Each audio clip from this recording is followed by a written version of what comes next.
So in this video we're going to be looking at the Dungeon Lockpicker Thief. Now this is more of a traditional role when you think of a lockpicker. Now it's going to have stealth and hiding on it, as well as stealing, which is not necessarily what you'd expect on a dungeon lockpicker, but it's a very important skill to have on this server just because a lot of the chests actually require stealing to use. So the idea behind this one is that you're going to be stealthing around in dungeons or running up and hiding beside chests in dungeons, and then doing your traditional method of lockpicking, which is to remove the trap and lockpick and loot without actually ever breaking stealth. So it's not as fast as, say, the Summoner Lockpicker in terms of how fast you can get gold, but it is a lot calmer and easier to play as long as you play it correctly. So you don't have to be stressed out about mobs attacking you all the time, and you don't have to carry a ton of supplies on you to stay alive. So the most important thing to have on you, I think, on this character is you're going to need two things in particular.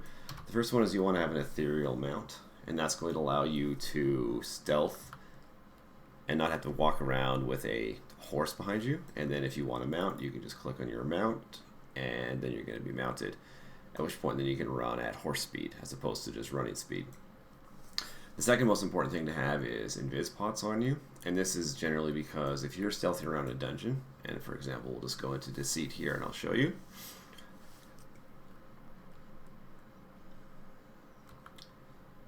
If you're stealthing around in a dungeon and you happen to break your stealth by running into a mob, these things are going to start chasing you, and it may be quite hard to actually get into stealth because you can't hide if mobs are right behind you.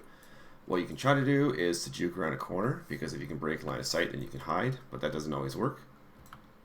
So that worked right there, but that doesn't always work.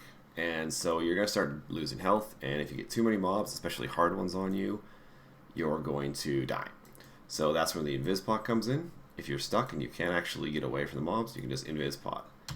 It's not going to allow you to stealth. It's still going to say you can't seem to hide right now. But you can now click on your ethereal mount, get on your mount, and then run away fast, away from the mobs, and then re-hide. So that's kind of the benefit of having the invis and ethereal mount on this class. So now, just to go over the skills here, we're going to need detect hidden, GM preferably, and this is simply because that allows you to remove trap. It allows you to use a skill remove trap, which you can't do unless you have detect hidden and lockpicking. Then you're going to need hiding and stealth, obviously, so that you can stealth around. And then you'll need lockpicking as well. And then you're kind of left with two skills that you can do whatever you want with. Now, I picked Magery and Wrestling. And the reason I picked Magery is because I think Magery is the strongest skill in this game. It can pretty much be used on every single build. It's very versatile, allows you to do so many things, so I would suggest always having Magery. And if you'd like a more in-depth analysis on that, I have some videos on specific mage spells. Now, the last skill, I usually choose Wrestling. Mine's not GM yet, just because I was changing this build up. But Wrestling is really nice to have GM because most mobs will just attack you. They won't actually cast spells on you, so they'll just swing. And so it's really good to have GM Wrestling just because that'll decrease the amount you're hit quite a bit. And it's quite a lifesaver. So that being said, those are the skills. And now there's going to be two different types of chests in this game. There's going to be basically thief chests, and you can usually see them because they're just little crates like this. They don't actually have names on them. And then there's going to be lockpicker chests.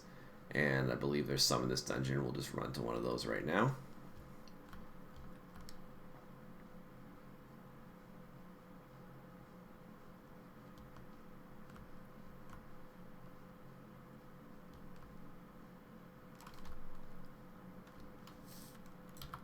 Here's a lockpicker chest, and you can see it says expertly locked. It'll go from plainly to deviously locked.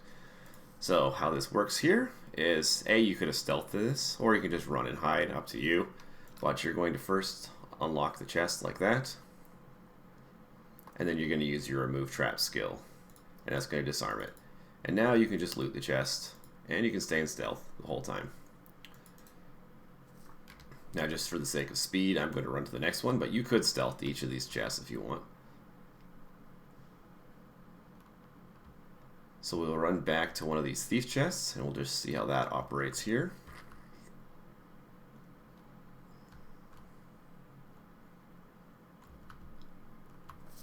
quite a few here. So the thief's chests are a little bit different than the lockpicker chests in that most of them are just going to be filled with garbage. You're not going to get gold out of these, but what you are going to get is rares. And they are actually rare. They're quite hard to find, so most of the chests that you're going to be looking at, or crates and barrels like this, are just going to be filled with garbage. So you'll need to do quite a few of those, but this is a pretty interesting way of getting rares in this game. So same idea. Not all of them will be trapped, but it's just good to check anyways. And once that's open, you can see there is just junk in this one, and we'll open all of them. It's more than likely that all these chests will just be full of junk. Yeah, so just junk.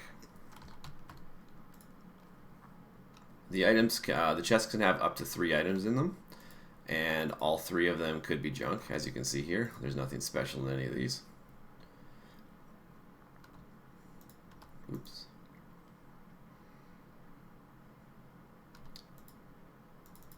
And as you can see, they're all filled with junk. That's to be expected. But if you're to do this for quite a while, you can get some rares, and rares are often worth a lot of money. So it is a very kind of interesting, fun thing to do in this game.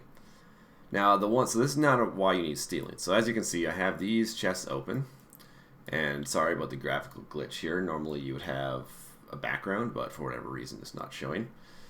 You can't actually just pull these out. It says you have to steal them to pick them up, and so that's why you need stealing for this build. For all the crates, you'll have to actually use a stealing skill to steal the items, and just like that, you've stolen an apple. This reveals you though, so just be prepared. Once you actually find that rare item, get on your Ethy mount, steal the item, run away, hide. And that is basically all there is to this build. It's quite fun. It doesn't take too long, except for magery, of course, but you could just make it without magery, and you could get going really quickly.